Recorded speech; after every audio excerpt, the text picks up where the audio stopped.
The 7 costly mistakes people make when turning their big idea into a business or when branding or rebranding anything. The 4th costly mistake people make is not choosing a distinctive name that is ownable and enables you to stand out. Did you know that choosing a name is an important IP decision? The name is one of the most valuable assets you potentially create when turning your idea into commercial form. It's how your brand will be recognized in the world. There's a lot more to names than most people realize. Whatever the idea, it's likely you'll choose a name for it. If you choose the right type of name, you'll have the foundation of a great brand. Not only do you need to choose a name that's ownable and resonates with your ideal clients, but you'll also need to make sure the name doesn't infringe on someone else's trademark rights. With trademarks, that means the name mustn't even be like someone else's name in your industry. People wrongly assume that a common word can't possibly be monopolized by somebody else, and they therefore don't realize that they're not free to choose certain types of name. A common mistake when choosing names is that people assume any name will be suitable. They tend to like descriptive names and believe this is the way to go. There is a lot more to names though. If your idea succeeds, the name will be one of the most important protections of your business concept.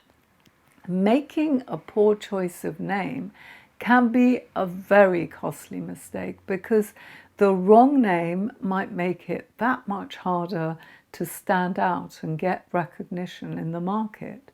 The top 3 most successful brands in 2019 were Apple, Google and Amazon, according to Interbrand. Their value is predominantly contained in their brand names. A good name can make or break your business or idea. An example of a bad name is one that purely describes the business activity, a keyword-rich name. Your name is your badge of origin. It's how customers find you. So your identifying brand name needs to be distinctive and memorable. And most importantly, one that you can uniquely own. Purely descriptive names are not ownable. When a name isn't ownable, it means you build little brand value. Your competitors can freely use the same name, and that ultimately means less revenue for you and very little protection for your business. If you already have a name, it's generally best to stick with the same name unless there's a strong reason to change it. Reasons to change a name are if it's purely descriptive, or if it's developed a bad reputation, or if it's limiting your potential in some way.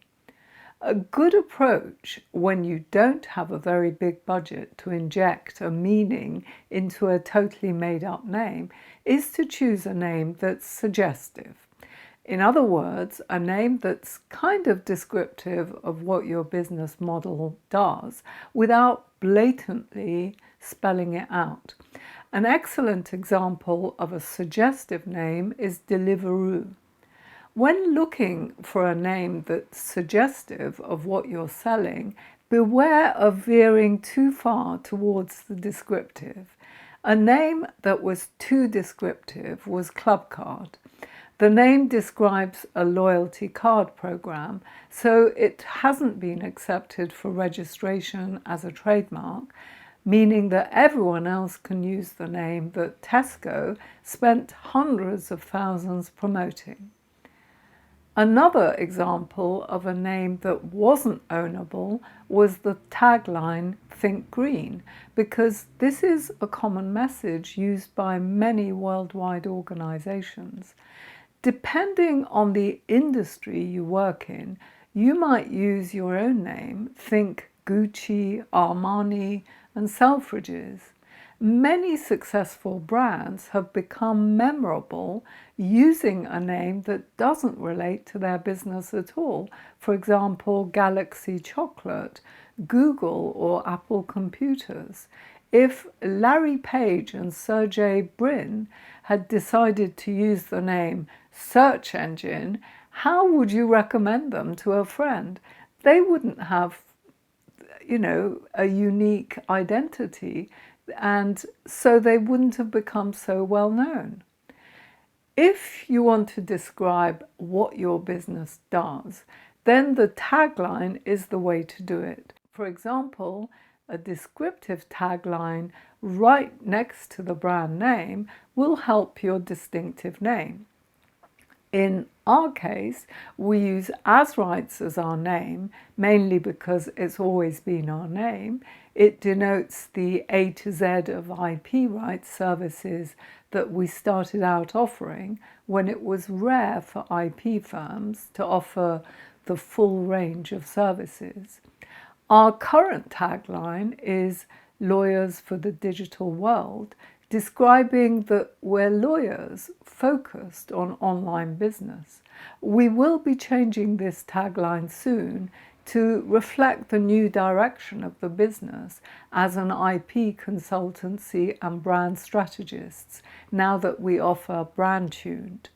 Brand Tuned, or Brand Tuned, spelt with two different words, is a name we came up with because we want a name that incorporates the word brand. We wanted to be able to use the name for our service, but also to use it internationally for an online course, for a book title. Look out for the Brand Tuned book out later in 2020, and also for a podcast coming soon. It turned out that the .com of the name was available, so we secured the domain too, even though it hadn't been one of our criteria that the .com should be available. There are so many domain suffixes you can use these days. It really limits you to only choose names based on availability of the .com. The name is one of the most important ways to make your business distinctive.